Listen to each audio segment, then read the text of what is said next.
Welcome, Pewter Report readers, viewers, and listeners to a brand new edition of the Pewter Report podcast, brought to you by our friends over at PrizePicks. PrizePicks is America's #1 app for daily fantasy sports. It's the best place to win cash while you're watching sports as well. So make sure you download the PrizePicks app. You can use the link in our YouTube description of this video where you're watching the Pewter Report podcast. That'll take you to the app of PrizePicks. And if you're a new user, take advantage of this awesome deal. Use the code HMA when signing up. That's letters HMA. Set your first $5 lineup. And if you win with that $5 lineup, you'll get $150 in bonus lineups to use. So you play $5, get $150 with PrizePicks using the code HMA. And like I promised on yesterday's show, I was going to have a futures lineup that you can use for the NFL season coming up next month. It'll be for all season long. Very excited to reveal that later on the show. It includes a couple of Bucs players that you know and love. So pumped to get into that one. Pumped to get into this show as well. It's a Tuesday edition of the Pewter Report podcast. It was the second practice in a row for the Bucs. They're going 4 practices in a row. They'll be out there tomorrow on Wednesday and on Thursday as well. A little bit repetitive in the sense of that it was a freaking scorcher today once again out there, but a little bit different because there's a lot of red zone work today, which we'll talk about, and some other things that went on practice and after practice as well. So let's get into it. I'm your host, Matt Matera. Joined with me is the face that runs the place at PewterReport.com. It is SR, Scott Reynolds. Scott, how are we doing this afternoon? Doing good. Not as good as Baker Mayfield, though. He was on fire today, and not just during practice, but after practice. He had some pretty pointed words for the naysayers and the critics of the Tampa Bay Buccaneers. So we'll get into that in just a moment. But first, you saw Jalen McMillan on that graphic, and we saw Jalen McMillan out there at practice too. Jalen McMillan and Elijah Simmons, as well as Zion McCollum and David Sills, the 5th, returned to practice today. And it was quite an eventful day. You know me. I like defense. I love when defenses get interceptions and sacks and shut down the run. Today was not a defensive day. Today, if you like offense, if you like Zach Robinson and Chris Godwin and Baker Mayfield, well, today was your day because they had a day today, Matt. It was certainly an offensive onslaught, especially in the red zone. And it was almost like Oprah Winfrey out there. Like Oprah was at practice, with her famous line, you get a touchdown, and you get a touchdown, and you get a touchdown, and you get a touchdown, right? I mean, it was an onslaught. It was pretty impressive, and Baker was dealing today. Baker was absolutely on fire. A job well done by Connor Bazelak as well. Yeah. A lot of struggles by the defense in the red zone specifically because everyone was scoring a touchdown. I mean, we can go off with the names right now. Chris Godwin Jr. Ted Hurst III. Dean Patterson the 4th. David Sills the 5th. It was like 1, 2, 3, 4. Yeah, Payne Durham, exactly. It was a good day to have a little extra after your name. Godwin Jr., Hurst the 3rd, Patterson the 4th, Sills the 5th, and Payne Durham. They all scored red zone touchdowns today, and it was impressive to see. And you love the give and the take because there was that first week of padded practices. The defense really kind of won the day. And we're like, is the defense really this good? Or is this offense having some trouble finding its footing? But as today showed, the offense was doing just fine. It was just fine through the air, also on the ground. We saw some big runs today on the ground. Sean Tucker had one of those today, Matt. Yeah, Sean Tucker and Kenny Gainwell were 2 of the focal points of the running game today. That's not to say that Bucky Irving struggled by any means, but hey, there's a lot of talent in that running back room. I don't think it should be a shock that some of these other guys really, popped off and had a moment. And yes, Q's44, who said did Tuck practice today. Sean Tucker did practice and practiced quite admirably. He popped a couple of solid runs against the defense today. And what's interesting is, even though the run stopping defense hasn't been what it was, when it first started out, when Todd Bowles arrived at Tampa, I think we still hold the Bucs defense when it comes to stopping the run in high regard. At least I do, because we all know that's exactly what Todd Bowles wants to do and how he wants to operate as a defensive coach. It all starts and ends with stopping the run, which is why Vita Vea is so important to, what Tampa Bay wants to do with that side of the ball. But for them to, again, it wasn't like there was an 80-yard run, but for them to have a couple of holes along the defensive side, there's no reason to be a cause for concern. I think it was just a bad day for the defense, which is going to happen 13 days into training camp. So, kudos to the ground game really picking itself up today. Baker Mayfield super complimentary of Zach Robinson for keeping defenses off balance. And he had some great stuff to say about Kenny Gainwell, too, specifically saying he's overwhelmed by how good and how talented Kenny Gainwell is. That's quite the compliment you could get. For sure. He was also impressed by this revamped Todd Bowles defense, too. I asked him that question, and he was smiling, and the facial expressions were such that you could kind of read his mind and saying, I'm glad I'm not going up against these guys on a weekly basis. It's enough in practice to go against this bigger, better, badder Todd Bowles defense. But Baker had a lot of things to say today, and he did, and didn't really fire any comments towards the Buccaneers. His comments were towards the critics, and also some friendly salvos, some compliments to his teammates. And we have a couple of those clips. Let's get to a few, Matt. Yeah, let's start with some of the ones we already talked about with Kenny Gainwell, and then we'll get into the defense. Actually, we'll go Kenny Gainwell, the running game, and then the defense, and then we'll kind of set up what Baker Mayfield said next. So first, starting off with Baker being a little overwhelmed, but in a good way. I mean, he's much more than the gadget guy. I've just been completely overwhelmed with the amount of talent that he has. I didn't know until a little later in the spring, more towards minicamp, that he was a receiver going into college. He was a slot receiver at Memphis, and it explains why he's so smooth running routes.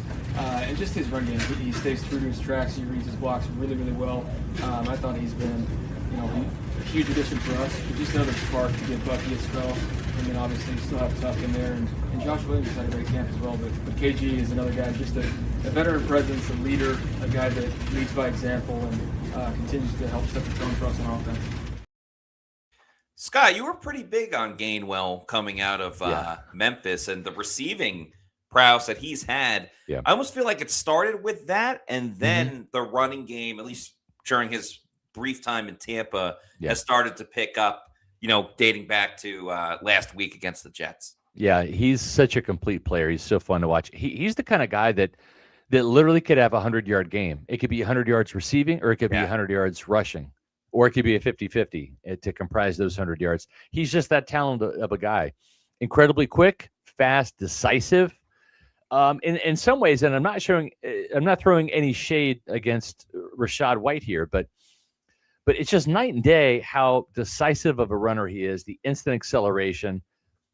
In some ways, he's like Bucky Irving, maybe not the tackle breaker, the tackle slipper that Bucky Irving is and can be, but he's incredibly shifty. He's got that extra gear. His vision allows him to see the hole literally as it's opening, not when it's open, but as it's opening, to plant the foot in the ground, then he's gone. And that's where it really makes him an elusive player. And I mean, if you want to just watch like a highlight reel, just go to YouTube and type in Kenny Gainwell, or Kenneth Gainwell, as he was known back in the Memphis days, Memphis highlights 2019, because that was his freshman season. He only played 1 year there. And then, unfortunately, he lost some family members tragically to COVID in 2020, and literally was in camp with the Tigers, getting ready to start the season, and then just got overwhelmed with the tragedy in his family and took that year off of football. He's not the only one. 2020 kind of sank a lot of ships. Yeah. I think the Pac-12 teams, Matt, they only played 4 games. If you remember when this team drafted Joe Tryon-Shoyinka, they drafted him in 2021. You didn't even play any of those games in 2020. Maybe that was a mistake in hindsight, right? Not just for him, but for the Buccaneers drafting him. But then he gets drafted on day 3 by the Eagles in 2021 after he declared for the draft.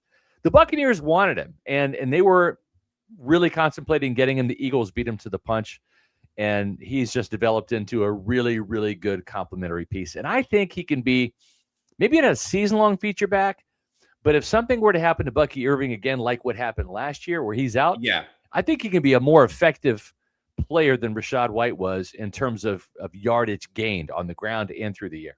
I agree with that tenfold. And I was asked, is Kenny Gainwell going to be like a third down back, change of pace back? And my answer is no, not really. Like Todd Bowles always says, we view Bucky and Kenny as 1A and 1B. And we'll see if that's true, but he's more than just that change of pace back. Like I think he's going to be on the field a lot snap wise, and I'm looking forward to the snap count percentages, whether it's an uptick in the pony package, which means there's 2 running backs on the field for the offense at the same time, or if it's just lining them up out wide because you can get an advantage with Gainwell against a slower linebacker or Gainwell against a DB that he is quicker than. Or just ask Alex Anzalone last year when the Steelers played the Lions. Anzalone had great coverage. It just was a great throw and a great catch, and for sure, and it was a fantastic play. But he's a problem. He really is. And I think the great thing is, we've talked about this before, bears repeating,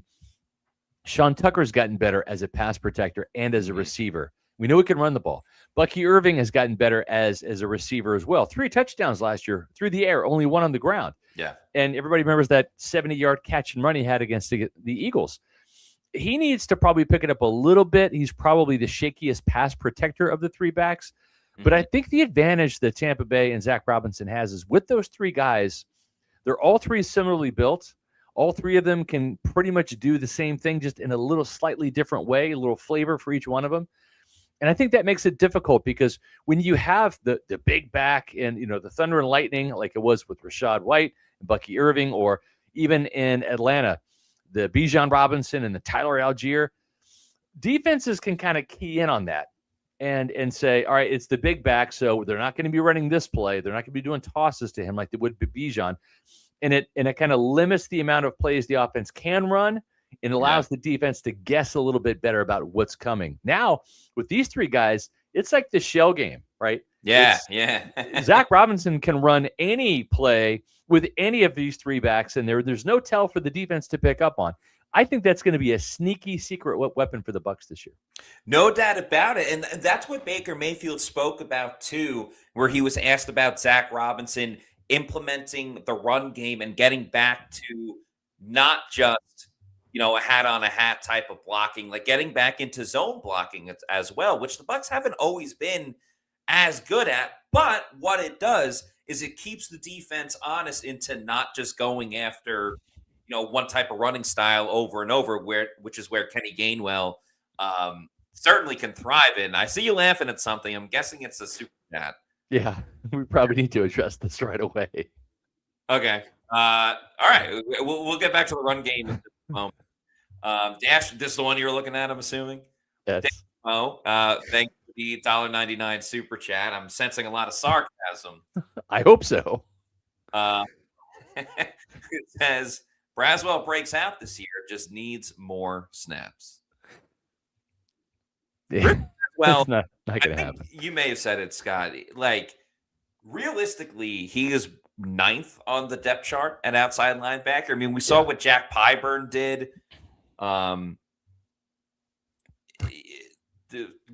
not. I'm almost at a loss of words. Like, Braswell is not making this team. He's probably not even going to be on the practice squad. I agree at this point. Yeah. And someone had made a graphic. I forgot who it was, so I apologize. But like Happy Gilmore. Yes. You look up in the clouds. It's like Abe Lincoln, the alligator, and everyone. Yeah. Chris Braswell's going to be that next guy. Next to Roberto Aguayo and some other picks that haven't really worked out. And I'm not trying to bash Chris Braswell. I'm not either. Yeah. It's difficult to get to the NFL at all. This is year 3. He's had 2 years, plenty of time to show what he can do, and he hadn't done it. And what is Larry Foote famous for saying? By year 3, you've told the league who you are, and this is year 3, and we know who he is. I'm also laughing too. This one is like a 1-2 punch that made me laugh. Braswell laugh out loud. Dude sucks. Why waste your money with that super chat?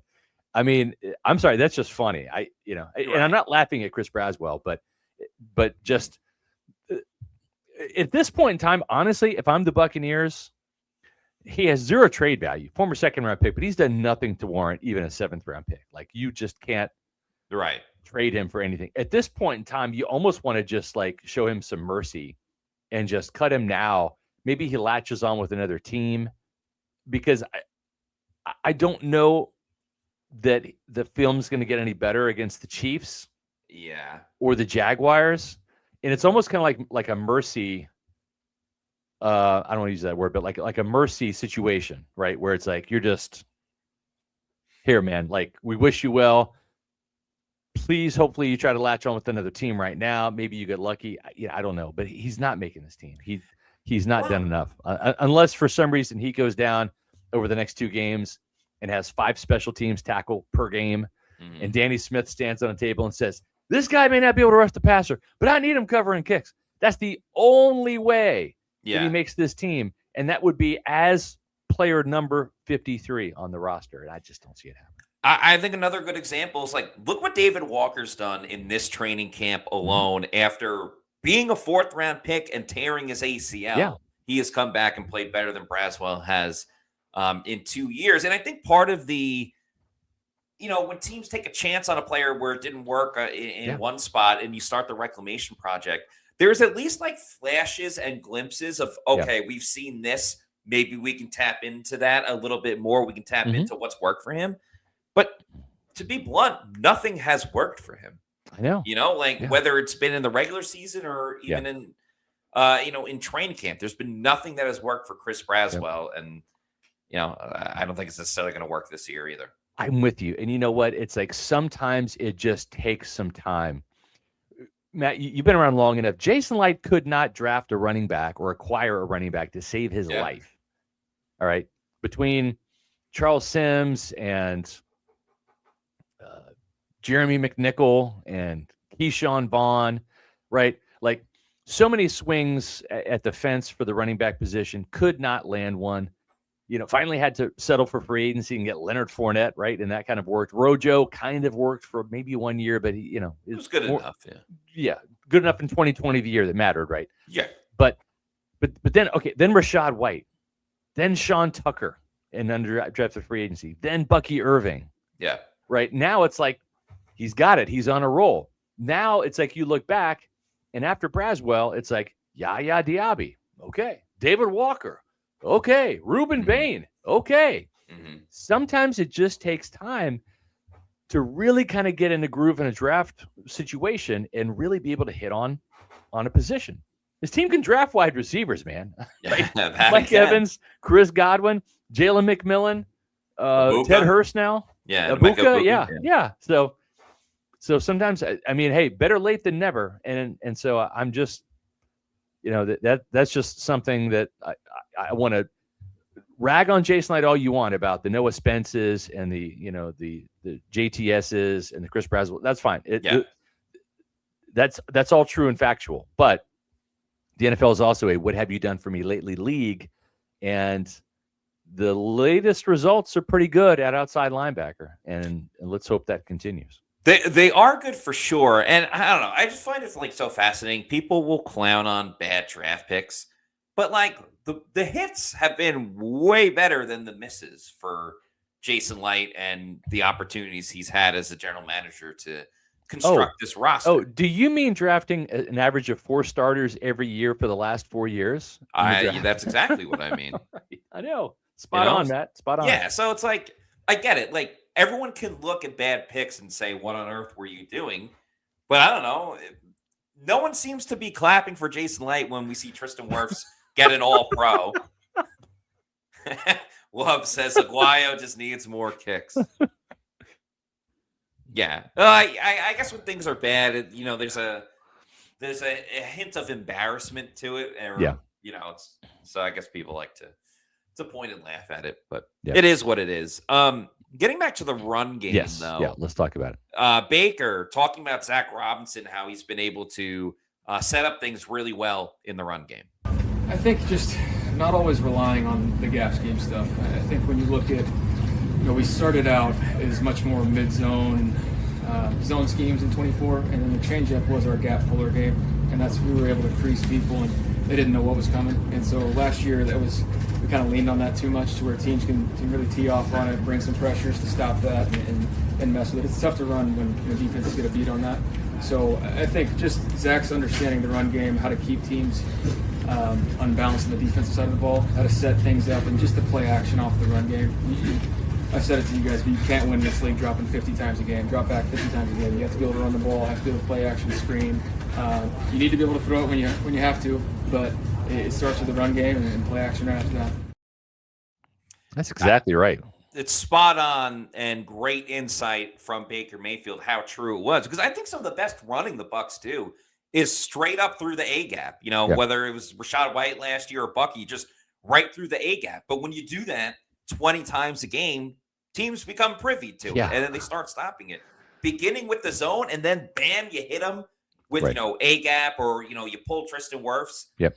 That's where that's why they are better at the gap blocking versus the zone blocking. But it's because you almost lull them to sleep with the zone blocking, and then wham, you hit them in the face. You pull Cody Mauch, you pull Ben Bredesen, or sometimes the tackles as well. And that's where the Bucs were great, where that's what they were doing in 2024. 2025, you saw some awesome moments. You think about Sean Tucker's big run against the Bills. He had Tristan Wirfs pulling from the left side to the right side, getting down the way. The Bills had one of the worst run-stopping defenses in the league, so you could get away with it against that unit specifically. But, yeah, it was gap blocking from day one with very little zone blocking. They need to flip that up this upcoming season. For sure. And we talked about that before. We sensed it was true, and Baker Mayfield just validated right there. Yeah.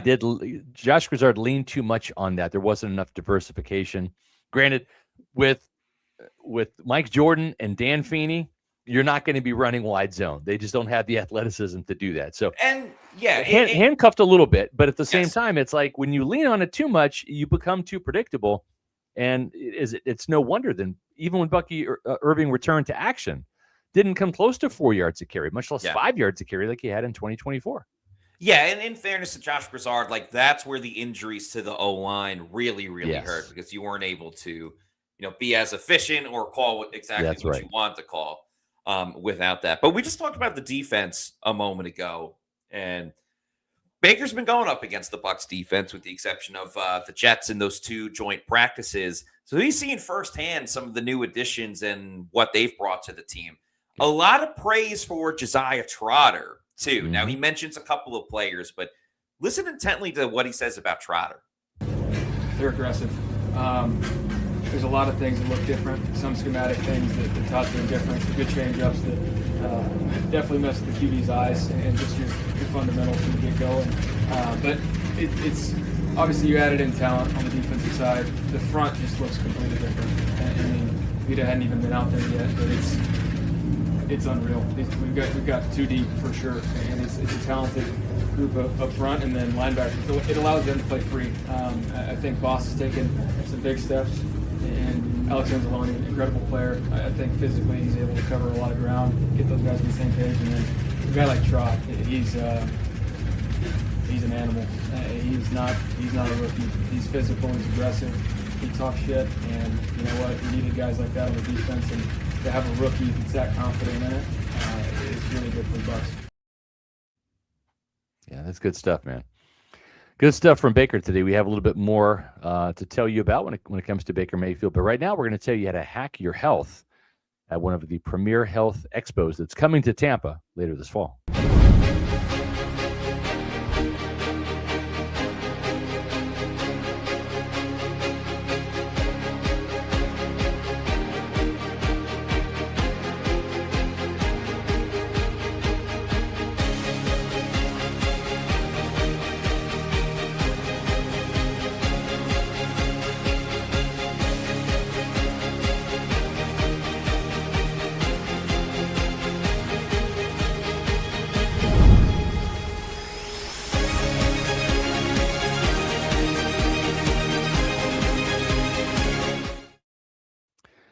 Take control of your health and live better by visiting Hack Your Health on November 13th through 15th in Tampa. Thousands of people will be learning from dozens of leading physicians, researchers, practitioners, innovators, and educators. What makes this event unique is simply the caliber, is not simply the caliber of the speakers, it's the people who attend, whether you're just beginning your health journey, looking to optimize your performance and longevity, or you're a healthcare professional seeking new perspectives.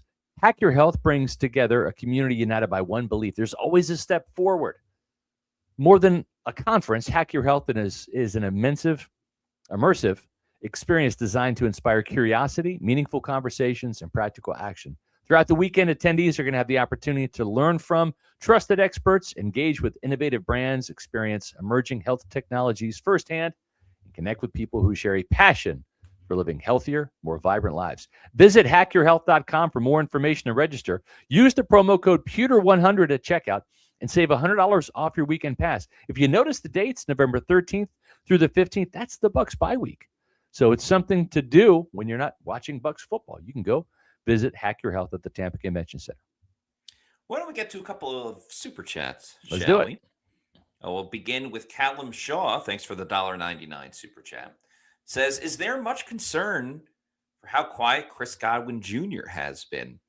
I don't think Chris Godwin Jr. has been that quiet. He's actually scored touchdowns in consecutive practices. Yeah. I actually put him on the studs list today because of the consecutive touchdown scoring streak. And I thought what was most telling, Scott, and you and I spoke about this in yesterday's practice, but it applies to today as well. I thought it was a great point that you made up. Remember that touchdown that Chris Godwin Jr. scored yesterday? Yeah. Keontae Scott was covering him. Keontae Scott has a 4.3 40-yard dash. He's one of the fastest players on this team. It was a simple crosser route from Chris Godwin Jr. that got him enough space to be open and make the catch. It just shows the veteran savviness of him, how important route running is, when to know to cut off your break, and just find those little spots in the defense. His touchdown today, admittedly, was a little bit tougher to see. It was all the way down the field, and some of the players were in front, so you kind of only saw bits and pieces of it.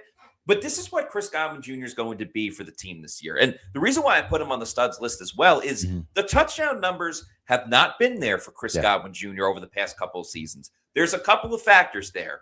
The injuries, obviously, have been huge because he's not playing as much. He's not in games. Right.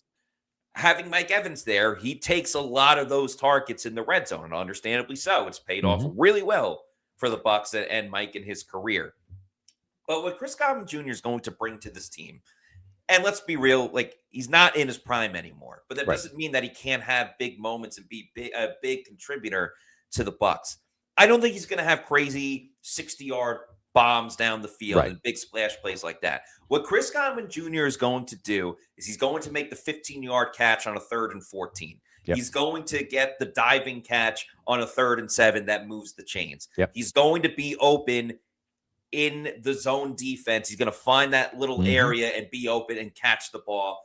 And maybe that'll translate into the red zone as well. He's going to make a lot of catches. I don't know for how many yards, but he's going to be reliable in that short to intermediate game, which really feels like the Bucs are trying to claw back into with this Zach Robinson offense. So I agree. He's not going to be splashy the way Ted Hurst was and has been. He's not going to be splashy the way Ibuka is and Tez Johnson.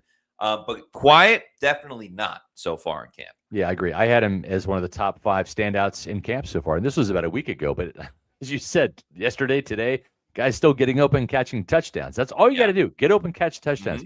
Doesn't matter how fast you are. Jerry Rice, the best to ever do it, ran, I think, a 4.61. That's probably where Chris is right about now. But as you said, the ability to find the open holes in zone, to read coverages and know exactly what you're getting when you're getting it, snap off the routes. I mean, when you are creating separation from a cornerback running a 4.33, you still got it. And Chris Godwin Jr. still has it. Definitely so. Logan Hillier, thank you for the $2.79 super chat. We appreciate it. Says, fan from Nova Scotia, Canada. That's cool to see. Shout out to a Canadian fan. Says, how was Benjamin Morrison? So this is 2 practices in a row. Benjamin Morrison has actually participated to some degree in 11 on 11. And I'm really intrigued because we are going to talk to Benjamin Morrison tomorrow after practice. So that will be a big-time press conference. Just why aren't you playing? Where are you at? How are you feeling? How's it felt since you've come back? How frustrating? Yeah. There's a million questions that we can ask him. It's tough to really gauge how good or bad that he's been thus far through 2 practices. Again, it was a little bit tougher to see today. Yes, he allowed a touchdown to Ted Hurst, but he also had some tight coverage on Patterson that led to an incompletion. So it's really just been the story of his career. It's just some high lows and a lot of unavailability. Agreed. But I think tomorrow we'll spend a lot of the podcast kind of updating what Morrison had to say and kind of how the Bucs view him heading into this preseason game, and if he'll even end up playing. Yeah, good news is McCollum is back at practice today too. So they're at full strength at cornerback now with Parrish and McCollum and Benjamin Morrison, Keontae Scott, Aiden Garnes, Pepe Williams. That's a better unit now than we thought at the start of training camp. Is it ideal? Is it the best? No, but it's better than we thought. We'll see how it plays out. Meets McGee, thanks for this $2 super chat, says, I don't believe Braswell has love for the game.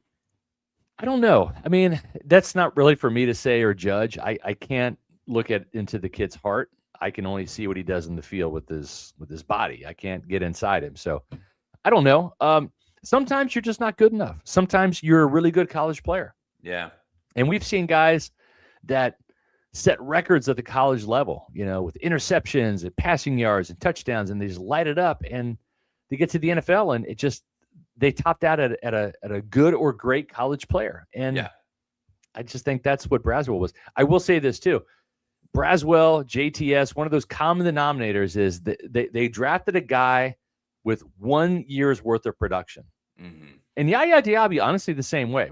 One breakout season his last year at Louisville. And he's been a slow burn too. Right? I mean, he's been better. He's the best of the bunch, but he's a bit of a slow burn. And so I'm a big believer in production. I want to, and that's a big reason why I liked Jacob Rodriguez over Josiah Trotter at the same time. My mind has been changed with the physicality that I've seen from Trotter, but it just, getting a player with experience, production, and athletic ability, like that's the end all be all. And I just think sometimes with these edge rushers, they've gone for, they almost talked themselves into it. Well, he had to bide his time between Dallas Turner and Will Anderson were on the field, and he couldn't get on the field. Mm-hmm. All right, well, that tells you he's not nearly as good as either one of those guys. Right. Otherwise, he beats out one. So in hindsight, second round, probably a little too high for him. Probably. Yeah, he only went 1 round behind Will Anderson, several picks, but still, And I think everyone wants every player to be like Baker with fiery attitude and rah-rah guy. And not every player is like that. I think, for example, Yaya isn't the most rah-rah type of dude, but the production's there. Tristan Wirfs, fun-loving guy, one of the best tackles in the league. You don't always have to be fiery, but you can't necessarily be even-keeled as well, which I think. And you know who's one of those players? Vita Vea. Yeah. Same way. Vita Vea. He's not like this, Pacific Islander like warrior type. He's, he's a kind of a gentle giant to a degree. And Low Country Pirate. What about Joel Glazer laughing it up with Vita today? Maybe whispering the number he's going to give him. That's true. Vita Vea has been at practice. He's been laughing. I mean, he obviously hates the Bucs, Matt. We know that. Right. I mean, he wants out of Tampa. He wants a trade. Otherwise, why would he be laughing with Joel and laughing with Todd? And he was even today after practice, Alex Anzalone was doing like a little quick video thing with Buccaneers.com about answering some question they have on the board, for their video thing. And he comes up right behind him and he's clowning with Alex Anzalone. You just feel so bad for the guy. He hates it here so much. He wants out of town so bad that he's forced to put a smile on his face and forced to fake laugh with all of his teammates and coaches and owners. Go figure. I think it's important to remember, the Bucs are the team that drafted Vita Vea. He won a Super Bowl with this team. You can have like arguments and disagreements. Like I'm sure he's not totally happy with the Glazer family, but it doesn't mean you're just gonna look down or just shun him and act like he's not even there, So like it kind of goes back to when Baker was talking with Jason Light, I think a week or two ago in practice, after Baker said all the stuff that he said at his press conference. Like, there you can have a disagreement and not vehemently hate the person as well, which, again, like it gets lost in the shuffle a little bit. National media will be like, oh my God, the sky is falling, everything. Yeah, I know. Everyone hates everyone and everything. And it's not exactly that way. Right. Now, Todd Bowles did say, like, they're probably going to have a conversation with Vita Vea next week about, like, when is he going to start practicing? Because you can request a trade. The Bucs don't have to grant it. That's right. And it damn sure doesn't look like that they're going to grant it. So, and at the that'll same probably time, be a story for next week. Exactly. And if you want more money, the way to not achieve that objective is to hold out and start missing games, because then you're missing game checks. You will be fined. There's nothing the team can do about that. If you show up and play, you get fined. That's part of the collective bargaining agreement. And so Vita Vea wants more money. You better show up and play, even if you're not getting a raise. And I'm hopeful for Vita's sake that he gets one. But if he doesn't, he's still going to show up, man. He's got to show up and play games this year. If he doesn't, those game checks go bye-bye. And now he's going backwards financially. Right. Yeah, so it's a tough spot to be for Vita Vea, but hopefully he can make the best of it. We got a $10 super chat from Showcase. We appreciate it. Says, Braswell's got to play it better. Coaches got to coach it better. Equipment department got to outfit it better. Water team got to hydrate him better. And that starts with the Bucs. Something like that. Of course, playing to the hits that Todd Bowles constantly gives out after losses by the team. But you know what hasn't been losing a lot lately are my picks over at PrizePicks. Big shout out to PrizePicks. They're America's #1 app for daily fantasy sports. Click on the link in our description. That'll take you to the PrizePicks app where you can sign up using the code HMA. And for new users, you play your first $5 lineup, you'll get $150 in bonus lineups if you win. So all you got to do is play $5, get $150 if you win. And setting lineups are super easy. You're just picking more or less on a couple of different player stats. It can be hits, runs, and RBIs in baseball. It could be points, rebounds, assists in basketball. Of course, when the NFL season arrives, it can be tackles, interceptions, receptions, passing yards, and on and on and on and on. You can make it several different sports as well. You don't have to stick to just one sport. It's got to be at least two players from two different teams. So big shout out to PrizePicks.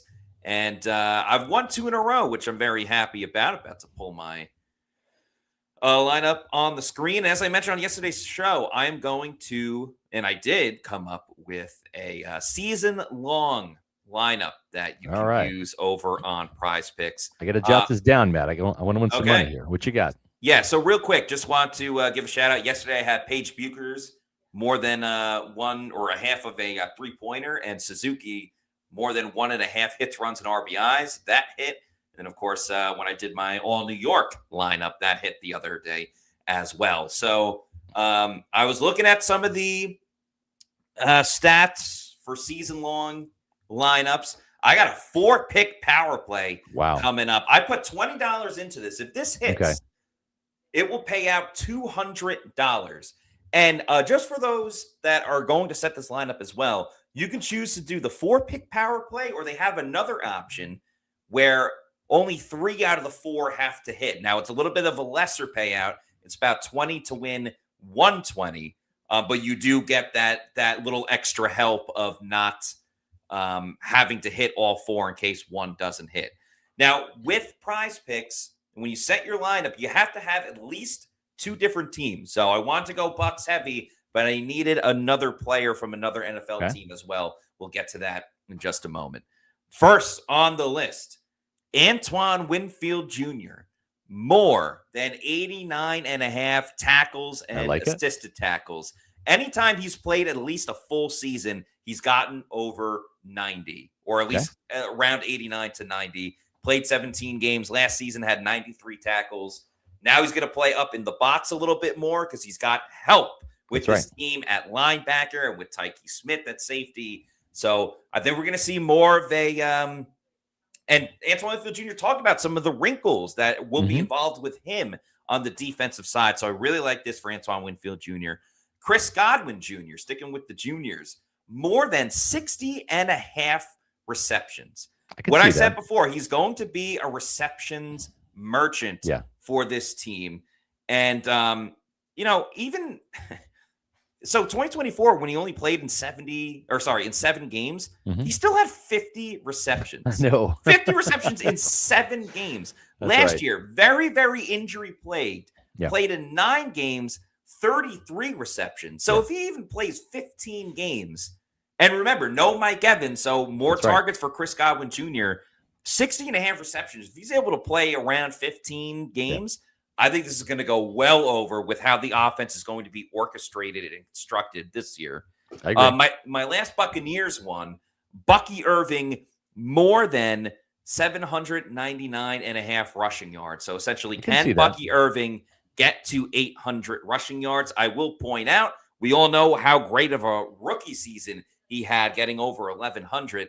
Bucky, injury-plagued season last year, 10 games, still had 588 rushing yards. So you got to factor in Kenny Gainwell taking some of the load off of Bucky Irving. Mm-hmm. And then my one non-Bucs pick is Myles Garrett, more than 15.75 sacks. Remember, this man had 22.5 sacks last year. Now, to expect him to get that again is a bit much.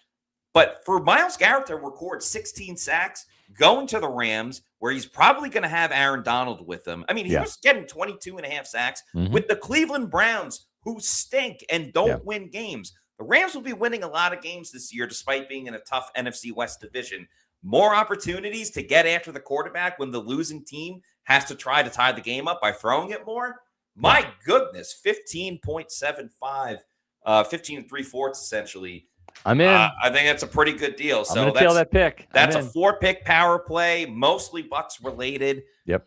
Myles Garrett, obviously, all eyes are going to be on him. That's $20 to win $200 over at PrizePicks. You can follow me at Matty Matera as well on PrizePicks for any pick that I make on PrizePicks. You can feel free to tail it. So big shout out and big thanks to our friends over at PrizePicks. Yep, good stuff. We also have more good stuff coming up. We have 2 more podcasts during the week here. We have tomorrow, we're talking to Benjamin Morrison, and Thursday. And then on Friday, the return of the Pewter Insider was last week, but we're back again every Friday at 1:30. And the Bucs battle plans versus the Chiefs. We'll be talking about that Friday at 1:30. The game is on Saturday this week. Then the next week's game at Jacksonville will be up there in Mass for both joint practices against the Jags on Tuesday and Wednesday. They have the day off on Thursday. Then there's a game Friday night. But this week, it's Saturday night versus the Chiefs. And that's going to start at 9 o'clock. We're going to have Pewter pregame show. There's Yaya Diaby. He's a starter. They're going to start their starters. And that's not Bucs at Chiefs. I screwed the graphic up. It's Bucs versus Chiefs. So it's here in Tampa. And then on Saturday night after the game, Bucs versus Chiefs postgame podcast. So make sure you stay tuned to Saturday. We have 2 podcasts for you. One to get you going at 9 a.m. and then another one probably around 11 o'clock-ish after Saturday's game. So we're excited to talk about that. Excited for some more Super Chats that came in. We'll continue the conversation. Yes, absolutely. Let's start the Super Chats back off. We're back up with Paul. OG Baker Bros, now been a Pewter Report YouTube channel member for 2 years now. That is so incredible. We can't thank you enough, Paul, OG Baker Bro, for all of your support. We love your positivity and your optimism with this team as well, as the optimism comes with this comment. Says 12-plus wins, Baker revenge tour versus Browns and Panthers, plus MVP caliber season, Bain, Defensive Rookie of the Year, Godwin, Comeback Player of the Year, Offense and Defense Top 5, Vita's last season, Baker gets his bag, Ted Hurst equals Mike. Who? Again, I love the optimism, and this makes me want to play probably the biggest moment from Baker Mayfield's press conference after practice today. He said they're going to shock a lot of people this year. Yeah, I think so. I think same thing last year. You get your guys, and it's just the Bucs against everybody else in that city you're going to. And so I think it's a good opportunity for us against the Bengals. And I think we're going to shock a lot of people this year. And so I'm excited to just get on the road and do that. Yeah, I mean, embellish that, please. Embellish it. embellishing. I think you can't avoid it. There's TVs everywhere. I think you're that confident. Yeah. Oh yeah. I am. Everybody's picking us probably to have a losing record, so we'll see. Yeah, I think Baker's fired up about this season, and why wouldn't he be? I mean, they're looking good. I'm cautiously optimistic about this Buccaneer team. Had a chance to talk to Joe Laser about it after practice. He's very fired up about it. He's like, yeah, I'm seeing the same thing you're seeing. This team looks pretty good this year. That's fine. Catch the other teams off guard. Catch them by surprise. Like, nothing wrong with that. That's sometimes the sneak attack, is better. Hit them where they're not expecting it. So, and I wouldn't be surprised if this team goes out to Cincinnati and wins on week 1. It's got a little bit of that coming. It's got a little bit of the 2023 team vibes of like no one gave that team a chance. Baker, $4 million contract, and I mean they surprised everyone and ended up winning the division, getting to the second round, which is the furthest that they've gone with Todd Bowles as the head coach of the Bucs. So yeah, maybe they should try to channel some of that 2023 team because it's the furthest that they've went. That's right. T-Level, thanks for the $2 super chat. Says fantasy football managers need Gainwell and Jalen McMillan, parentheses, fantasy football wide receiver 4. I would advise everybody, unless you're in my fantasy football league, so don't listen to this part, take Kenny Gainwell. Take Kenny Gainwell. He will be big with PPR, which is points per reception, and he'll get rushing opportunities as well. I cannot advocate enough for Kenny Gainwell for everyone to pick him for your team. McMillan's a little bit of a different story.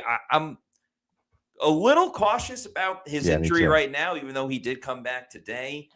And there's a lot of players to get the football to at the wide receiver position for this team. I'd probably stay a little bit away from Jalen McMillan. If he's your 5th wide receiver, I think for sure that's a great spot.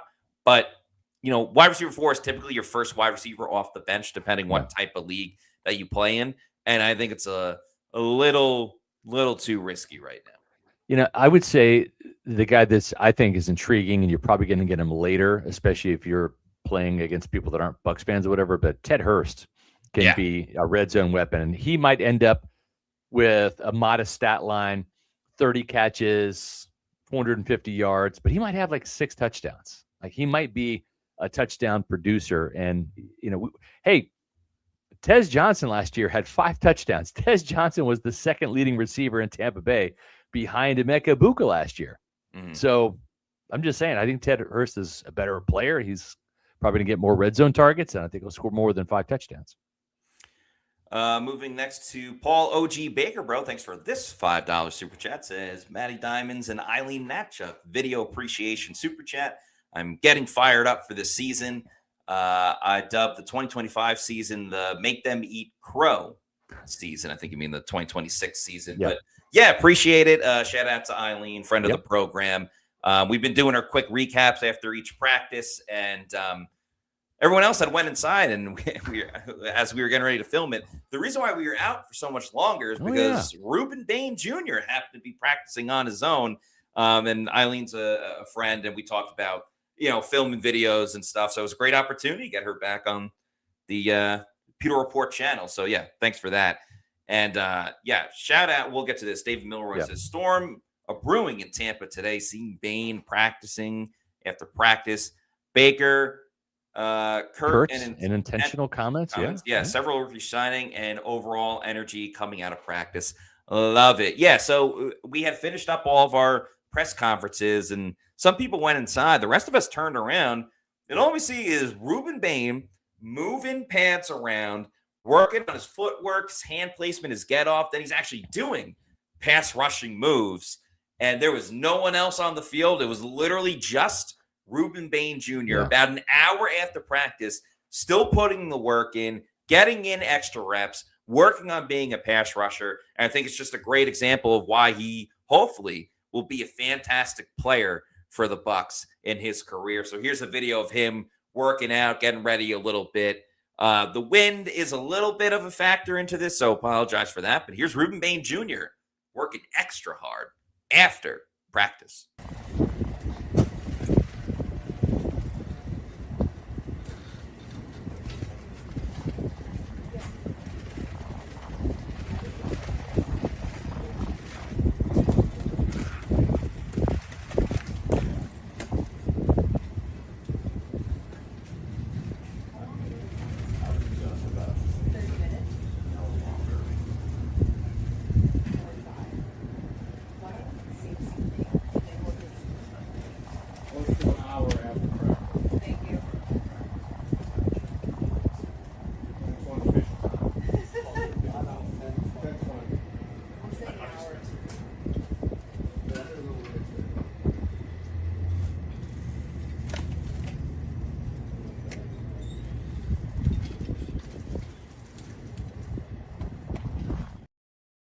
I legit think that video is up to 1 million views now. Pat McAfee retweeted that video and commented on it. Thanks to Pat McAfee for that.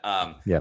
To me, my favorite part was grabbing the towel behind the pad, because we've talked a lot about with edge rushers, the bend, the flexibility to turn the corner as quickly as possible. And I can't 100% sure say that's why he was grabbing the towel, but it makes me think that working on that bend, making sure you can cut it as quickly as possible is what maybe the objective was in that drill. So Saturday is another preseason game. You still have time to get your grill game ready for the football season, and the best place to do that, of course, is at Synergy Outdoor Kitchens and More. Outdoor kitchens and grills at an all-pro level. You can take your grill game to that level just in time for football season. They've got the best grills, custom cabinetry, refrigeration, fire pits, outdoor lighting, furniture.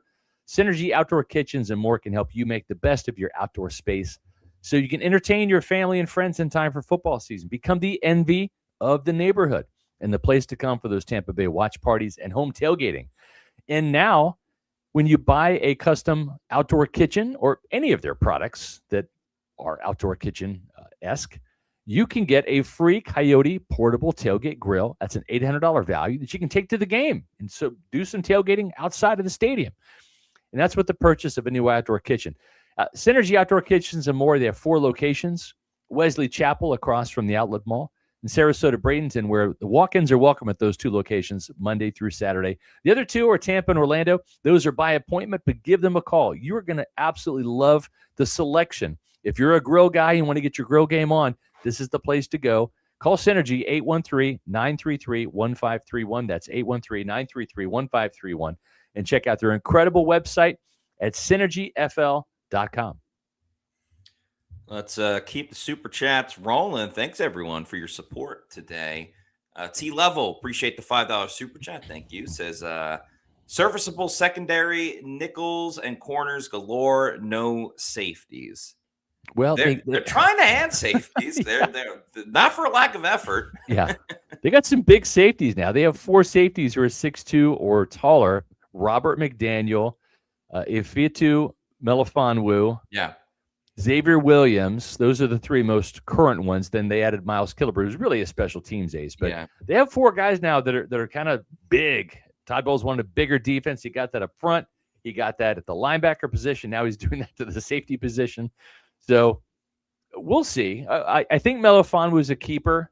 Miles Killebrew, Miles Killebrew will be on the team as a special teamer, maybe replaces Josh Hayes. And then is it Rashad Wisdom, who's had a pretty good camp so far? He's been a practice squad guy, or is it going to be one of these new guys, McDaniel, who was signed yesterday, or Williams? That will be determined in the preseason games. Yeah, I think it's good competition to have. I think you have your guy that you would turn to in Melifonwu if you have to put in a backup player in a starting role. And it may the best man win. I don't think. And remember, J.J. Roberts is kind of lurking. That's true. As well, and can eventually come back. So I forgot about him, but I think safety is, it's not the perfect spot by any means, but I think they're in a little bit of a better spot than we gave the safeties credit for. I agree. Yeah, better spot now than they were at the start of camp. Definitely that too, because half these guys weren't even on the team. Right. Meet Gee, thanks for the $5 super chat. Says the demeanor of this year's rookie class have a toughness to them, from Bain, Trotter, and Scott to the confident Garnes, and my new favorite, Jack Pyburn, who hates social media. Yeah, here's the thing. You have to give a lot of credit. Jason Light deserves a lot of credit, but so do his personnel guys and scouts. Rob McCartney, if you've watched any of the Behind the Current, or what's it called? In the Current, yeah. In the Current, which is the behind-the-scenes look at the team. They had some great war room footage during In the Current, where you hear Rob and you hear Mike Beal, who was a longtime director of college scouting. Now he's the vice president of player personnel. Those are kind of like the 2 personnel honchos that help Jason Light when it comes to the draft and the player evaluation process. And they got it from the end of the season. What we were saying in this Pewter Report podcast, and listen, they were smart enough to figure this out. They didn't have to watch any Pewter Report podcast, but we're all speaking the same language here. We talked about the staleness of this team at the end of the year, the softness of this defense. They went out and they addressed that. They saw what you probably saw, what we saw, and they did something about it. And it wasn't just a player. It was a lot of players. It was. Who were cut from the same cloth in college and also via free agency. High energy guys.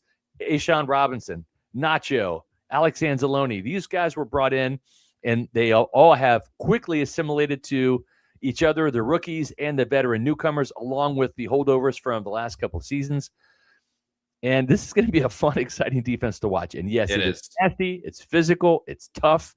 It's young at a lot of key positions like middle linebacker and edge rusher. I am super fired up about this defense. I think it's going to be hell on wheels this year. It's just better. It's just better with a lot of these new additions. Thanks to Dukes for this $3.99 super chat. Says, a day late. Matt, why did you get rid of the flow? A couple of reasons. I mean, I knew I was going to get a cut before the start of the season anyway. I like growing my hair out over the summer. We have a little more time off.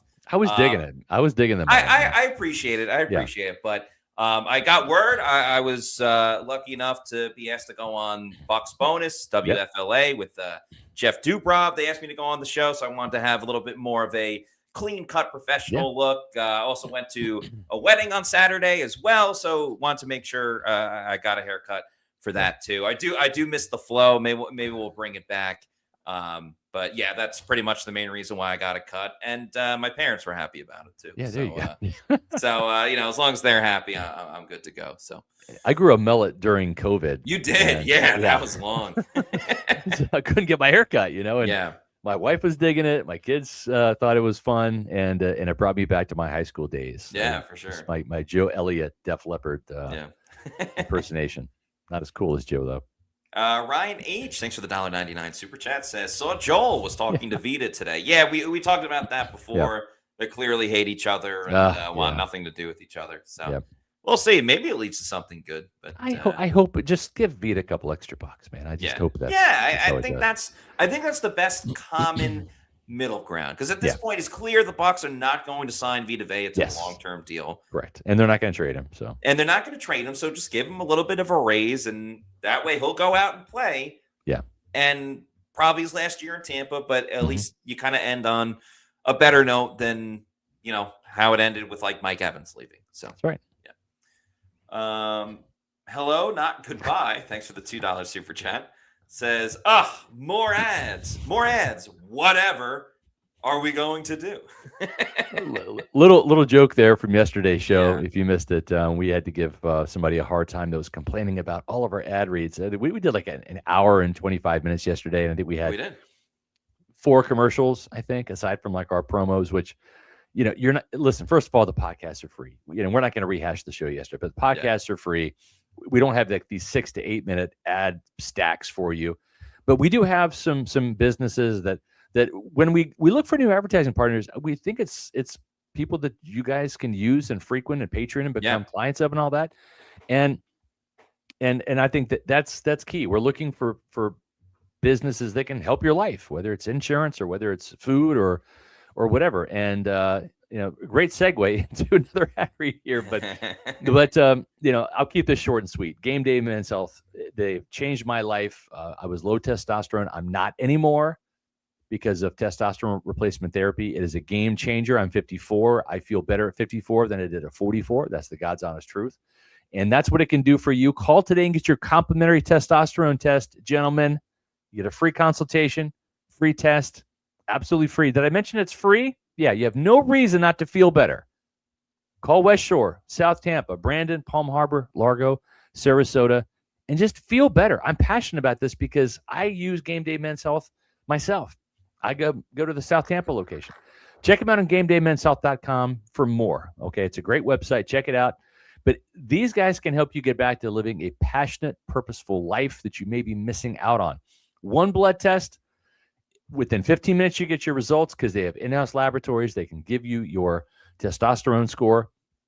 If it's high, if it's good, great. And no harm, no foul. But if it's not, they can put together an individualized plan to get you back living the life that you want to live with more energy, less brain fog, better results in the gym, whether it's testosterone treatments, peptides and vitamins, sexual wellness and ED, or weight loss and GLP-1. Please, guys, I am begging you, don't wait like I did. Feel better today. West Shore, South Tampa, Brandon, Palm Harbor, Largo, and Sarasota. Game day, Men's Health. We have a $9.99 super chat from Freckled Baz who says, just contributing. Appreciate Thanks. that. Yeah, thank you so much. Thank you. Freckled Baz. That's mighty, mighty kind of you. We appreciate it. And Travis Murray, thank you for the $5 super chat, says, Baker's face looks a little more chiseled this year than I remember in previous years. Perhaps he's in better shape. Yeah, I think he is. And he said that he is. He said that it took him a while to get back physically to where you can work out. But this is a big year for Baker. He knows that. The team knows it. He wants to be in the best shape. I think he is. And, he's had a few of these practices, Matt, where he's just like, don't put any gasoline around him because it's going to ignite. And he was on fire today. And it's fun to see. When Baker is on and dealing like that, it's just, man, it's like today's practice was like the Seattle Seahawks game, if you want to. It absolutely was. In that perspective, that's how much fun it was. And, you're watching this. And again, like I love defense. I love when the Bucs defense is better. And I'm enjoying this year's version more than previous years. I was like, holy shit, the defense is getting scorched today. I couldn't believe it. It was touchdown. I mean, you mentioned the Oprah thing before. It really was touchdown after touchdown after touchdown. It was unreal. He's been great in the red zone overall this training camp, and like 2-minute drills too. I mean, I saw it live against the Jets. Just and like it's to be expected at this point. We all saw the comebacks early in the season last year that he was able to do, but he's getting to the point, and I saw this in red zone today. He knows where he's going with the ball right as the ball is snapped. And that was the key with Tom Brady when he came to Tampa Bay. He knew what the defense was doing before the defense even knew what they were doing. And we're seeing that a lot more with Baker Mayfield. And I think it has to be attributed to his previous relationship with Zach Robinson. Having worked together in L.A., things are coming to him quicker because of that muscle memory and just kind of understanding. And we saw what it did with Liam Cohen here. I think it's going to have a very similar impact with Zach Robinson. It's going to look a little bit different, but he is picking up things and understanding things so quickly, and that's why he's been dynamite and on fire in the red zone. Zach Robinson in 2 days got him ready to play on Thursday Night Football, right? Yeah. Back in that Raiders-Rams game back in the day in 2022. And Zach Robinson is doing the same thing. He's getting him ready to play in this scheme like lickety split. So it's pretty fun and exciting. Yeah. If you want a little bit more of me tonight, well, good news. It's a Tuesday night. That means our friends at HMA, they produce the Bucs Collective Show. And there's yours truly, along with our friends of the program, Rick Stroud and Greg Allman. Rick, of course, is from the Tampa Bay Times, and Greg Allman is from Fox Sports. And so if you're interested in more Bucs conversation at 7 o'clock, you can check out the moonlighting gig over there at the Bucs Collective. That's at Bucs Collective on YouTube. So looking forward to chatting with those fellows tonight. And as always, love chatting with you. And the cool thing is we have Adam Slavon on the show tomorrow and Josh Capo coming to practice on Thursday. So we have a lot of Josh Capo fans out there that don't get to see him a bunch on the podcast, but he will be here on Thursday. Can't wait to talk to Josh. And he did a Bucs cap convo with Yaya Diaby recently, just looking at the scenarios about Yaya, if there's going to be a deal done possibly this year, what it would cost and what it might cost the Bucs next year if they wait. And then what happens if he really blows up? Do they want to keep him? Maybe that depends on David Walker, but a lot of great stuff from Josh Capo. Looking forward to seeing him to practice on Thursday and getting his input on Thursday's podcast. Always enjoy when Josh is on. I love chopping it up with him. So, a lot of great stuff still coming up on PewterReport.com and the Pewter Report podcast. Of course, we'll have the Pewter Insider on Friday at 1:30, followed by the Pewter pregame show on Saturday at 9 a.m., and, of course, the Pewter postgame show after the Bucs and Chiefs game on Saturday night, which will be a lot of fun as well because John Gruden is on the TV call with Rondé Barber. So we'll talk a little bit about that and, of course, everything that went on with the game. But in the meantime, if you're not already doing so, please make sure you follow us on all of our social media on X, Facebook, and Instagram. We're at Pewter Report. That's where you'll see videos of, Baker Mayfield saying they're going to shock everyone and Reuben Bain Jr. working out an hour after practice. You can find out all of that on our social media. And please subscribe to our YouTube channel. That's Pewter Report Please like and subscribe. Leave a comment on this video as well. Seems like we got one more comment to get to. Yeah, and I forgot. Mark Seltzer says, "Hey, Scott, did you get a chance to ask Baker that question about whether this new offense has an answer to everything the defense throws at him, like he said when Liam Cohen was the offensive coordinator?" Thanks, dude. No, I forgot. I asked 2 questions. I got a little excited about talking defense with Baker. So I asked about him, and I think I asked about Jalen Daniels. Yeah. You know, who's a pretty exciting player too. I didn't. So I'm bringing this up because, Matt, I want you to either help me or you can ask the question next time Baker is there. But it's a good question. Yeah, we'll get him before like the start of the season. So yeah. But thanks for reminding me, Mark. We'll get the definitely. Still, it is significant to what Tampa Bay wants to do this year. So a lot of fun on today's show. Looking forward to tomorrow's show as well, which will also be at 4 p.m. So until then, for Scott Reynolds, I'm Matt Matera saying thanks everyone for watching. We'll see you soon for another edition of the Pewter Report podcast. Out.